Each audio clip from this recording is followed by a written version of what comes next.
حضرت علی رضی اللہ تعالیٰ عنہ نے فرمایا، 3 طریقوں سے پریشانی خوشی میں بدل جاتی ہے۔ نمبر 1، خاموش رہنا۔ خاموش رہنے سے انسان کو سکون ملتا ہے۔ بعض اوقات خاموشی انسان کو اپنی الجھنوں پر قابو پانے اور بہتر فیصلہ کرنے میں مدد دیتی ہے۔ نمبر 2، صبر کرنا۔ جب انسان اللہ پر بھروسہ کرتے ہوئے صبر کرتا ہے تو اللہ پاک اس کے صبر کا بدلہ خوشی، سکون قلب اور بہتر حالات کی شکل میں عطا کرتا ہے۔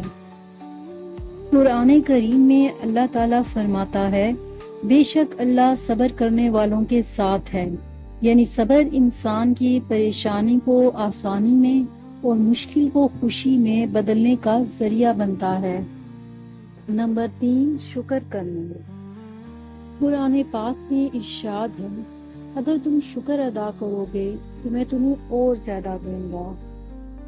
جب بندہ اپنے رب کا شکر ادا کرتا ہے تو اللہ اس کی نعمتوں میں اضافہ کر دیتا ہے، یعنی شکر انسان کی پریشانی کو خوشی اور تنگی کو آسانی میں بدل دیتا ہے۔ ان 3 باتوں سے یہ ثابت ہوتا ہے کہ پریشانی ہمیشہ براہ راست ختم نہیں ہوتی، لیکن خاموشی، صبر اور شکر انسان کو ایسا سکون عطا کرتے ہیں جو پریشانی کو خوشی میں بدلنے کا ذریعہ بن جاتے ہیں۔ اللہ تعالیٰ آپ کی زندگی کو خوشی کے سکون، صبر کے اجر اور شکر کی خوشیوں سے بھر دے، آمین۔